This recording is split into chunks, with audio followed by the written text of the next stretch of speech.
नमस्ते, हमेशा खुश रहो बिटियाओं। Myself doctor Heena Mewada, assistant professor, faculty of Ayurvedic science, department of prasuti and stri rog, Jayanti Vidyapeeth, women's university. In today's session, I am going to discuss about the pelvic inflammatory diseases. In female, there are two types of pelvic infection: upper genital tract infection called as PID, and lower genital tract infections include vulva, vagina, and Bartholin gland. So, in this session, um, I am discussing about the pelvic inflammatory diseases or upper genital tract infection. It is the PID is a spectrum of infection and inflammation of the upper genital tract organ, typically involve uterus, fallopian tube, ovary, pelvic peritoneum, and surrounding structures. The cervicitis is not included in the pelvic inflammatory disease. So the PID is commonly associated with the sexually transmitted diseases.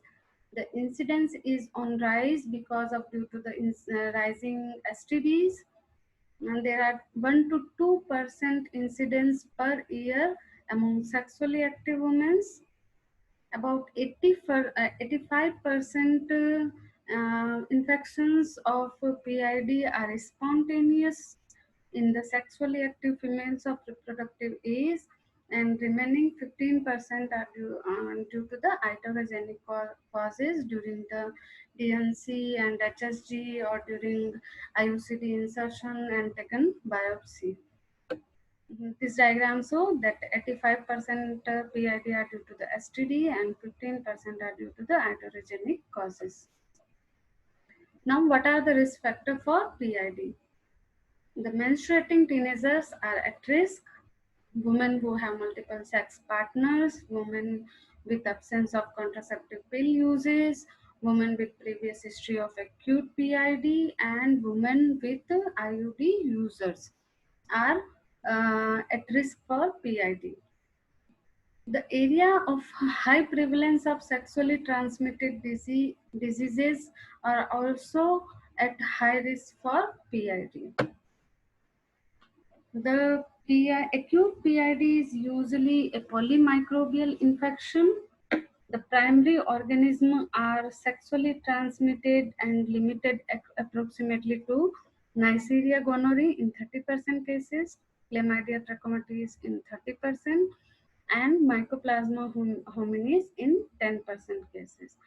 Remaining 30% PIDs are due to the secondary organism like Streptococcus species, E. coli, and etc. Now, mode of spread of the infection. In PID, there are four type of mode of spread of infection: through continuity and contiguity in gonococcal infection, uh, in post-abortal and puerperial infection. It is the PID is spread through the lymphatic and pelvic veins, and in tubercular infection, the PID is spread through bloodstream, and uh, the PID is also spread through adjacent infected extragenital organ like intestine. Now, what are the protective factors? The contraceptive methods like barrier method or oral contraceptive, or women having a partner who have vasectomy are protect the PID. The oral contraceptive are the oral contraceptives have got the preventive two preventive aspects. It produces thick mucus plug which prevent ascending of the sperms and bacterial penetration, and it also shorter the interval of bacterial colonization of the upper tract. The other protective factors are pregnancy, menopause, and vaccines like hepatitis B and human papilloma vaccines. Now, coming to the pathology. The involvement of fallopian tube is almost bilateral. The pathological process is initiated primarily in the endosalpinx. It usually follows menses due to the loss of genital defense. There are gross destruction of epithelial cells, cilia, and microvilli of the endosalpinx. Then acute inflammatory reactions occur, which involves all layer of the endosalpinx. After then, tubes become edematous and hyperemic, and the exfoliated cells and exudate spores into the lumen and agglutinate the mucosal fold. The abdominal ostia closed by edema and inflammation, and uterine end is closed by congestion. Depending on the virulence, there are watery or purulent exudate causes the hydrosalpinx, and pyosalpinx means pus in the salpinx or tube, or hydrosalpinx means water in the uh, salpinx or tube. Further deeper penetration and more destruction of the tubes occur, and further possibilities are oophorytes and tubovarian abscess, peritonitis, and pelvic abscesses, or resolution in 2 to 3 weeks with or without chronic sequelae. See in this diagram, this is the hydrosalpinx, means water in the tubes. This is the pelvic abscess, and this is the adhesions, and this is the tubo-ovarian abscesses. Now, what are the clinical features of PID?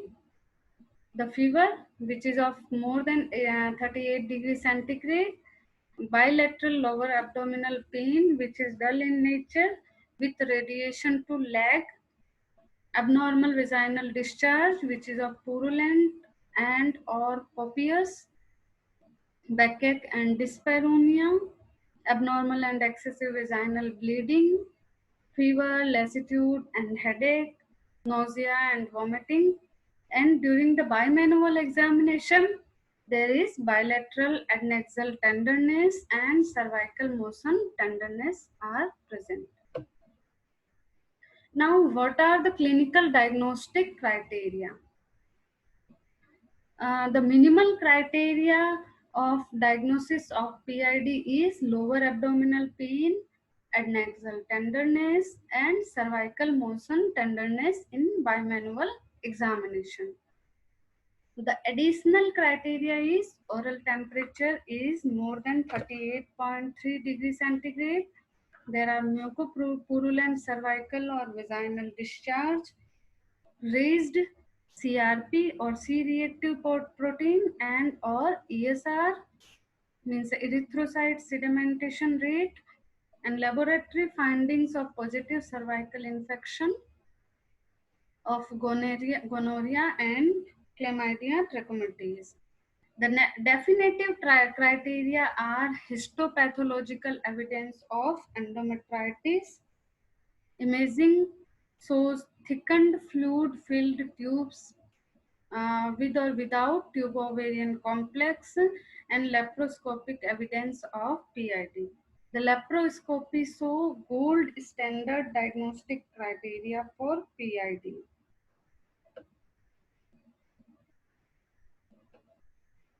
Now, investigations.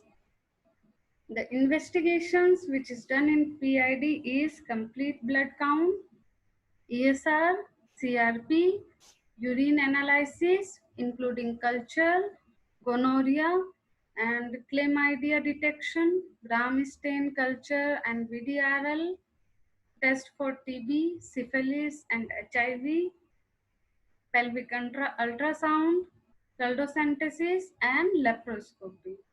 This is the laparoscopic picture which show PID. Now, what are the differential diagnosis of the PID? The PID are differentially diagnosed with appendicitis, disturbed ectopic pregnancy, endometriosis, pyelonephritis, and torsion and rupture of adnexal mass. In all conditions, there are toxic pain which is similar with the PID. Now, what are the complications of pelvic inflammatory diseases? The immediate complication are pelvic peritonitis and septicemia, which producing arthritis or myocarditis. The late complication are dyspareunia, means painful menstruation, infertility because of the tubal factor, because due to the PID there are tubal blockage or cornual block or further femoral block occur, chronic pelvic pathology, chronic pelvic pain and ill health, increased rise of ectopic pregnancy, and adhesions or hydrosalpinx or pyosalpinx or tubo-ovarian mass. Now, how to prevent pelvic inflammatory diseases?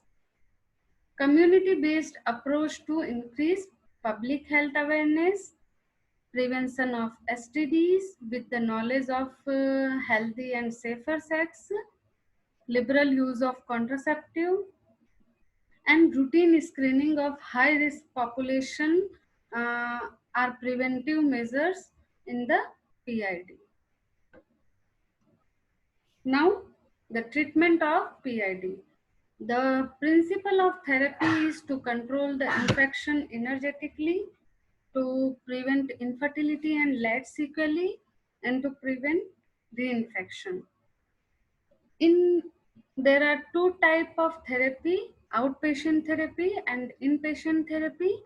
Outpatient therapy is apart from adequate rest and analgesics, antibiotic are to be prescribed even before the microbiological report is available. And in inpatient therapy, the patient are to be hospitalized for antibiotic therapy in the conditions such as suspected tubo-ovarian abscess, severe illness, vomiting, temperature more than 38 degrees centigrade, intolerance to oral antibiotic, coexisting pregnancy, and patient is known to have HIV infection. In outpatient therapy, the oral therapy for 14 days is given. In regime A, levofloxacin 500 mg or ofloxacin 400 mg per oral is given once daily with or without metronidazole 500 mg BID. In regime B, ceftriaxone 250 mg IM given single dose plus doxycycline 100 mg per orally BID with or without metronidazole 500 mg for 14 days. During inpatient therapy, regime A is given in which cefoxitin 2 gram IV every 6 hours for 2 to 4 days is given with doxycycline 100 mg per oral for 14 days. In regime B, clindamycin 900 mg IV every 8 hourly is given with gentamicin 2 mg per kg IV loading dose followed by 1.5 mg per kg maintenance dose every 8 hourly. The alternative regimen is levofloxacin 500 mg IV once daily with or without metronidazole 500 mg IV every 8 hourly. So, thank you. This session is powered by Digital Version 2.0, Jyoti Vidyapeeth Women's University. If you have any queries related to this session, please write in comment box so I will resolve it. Thank you so much.